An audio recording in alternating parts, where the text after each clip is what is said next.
ધમાકેદાર એન્ટ્રી, અનેક વિસ્તારોમાં ગાજવીજ સાથે વરસાદ. ભુજ, અંજાર, ગાંધીધામ સહિતના પંથકમાં વરસાદી માહોલ, વાતાવરણમાં ઠંડક પ્રસરી. કચ્છ જિલ્લાના વાતાવરણમાં ઓચિંતો પલટો આવતા જિલ્લાના મુખ્ય મથક ભુજ તેમજ અંજાર, ગાંધીધામ અને રાપર સહિતના અનેક વિસ્તારોમાં ગાજવીજ અને ભારે પવન સાથે વરસાદ તૂટી પડ્યો હતો. ગુરુવારે રાત્રિથી શરૂ થયેલી વરસાદી માહોલને કારણે સમગ્ર પંથકમાં ઠંડક પ્રસરી ગઈ હતી અને લોકોને ગરમી તથા ઉકળાટમાંથી રાહત મળી હતી.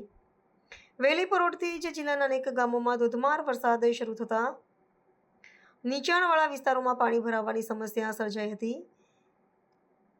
ખાસ કરીને ભુજ, અંજાર અને ગાંધીધામના શહેરી વિસ્તારોમાં અચાનક આવેલા વરસાદે જનજીવનને આંશિક રીતે પ્રભાવિત કર્યું હતું.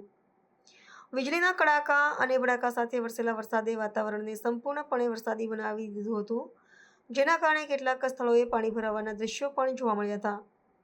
હવામાન વિભાગ દ્વારા કરવામાં આવેલી આગાહીને પગલે આ કમોસમી વરસાદની અસર જોવા મળી રહી છે. પાછોતરા વરસાદના આગમનથી ખેડૂતોમાં મિશ્ર પ્રતિક્રિયા જોવા મળી રહી છે. એક તરફ આ વરસાદ આગામી પાક માટે ફાયદાકારક સાબિત થઈ શકે છે, તો બીજી તરફ તૈયાર પાકને નુકસાન થવાની પણ ભીતિ સેવાઈ રહી છે. સ્થાનિક વહીવટીતંત્ર દ્વારા પરિસ્થિતિ પર સતત નજર રાખવામાં આવી રહી છે.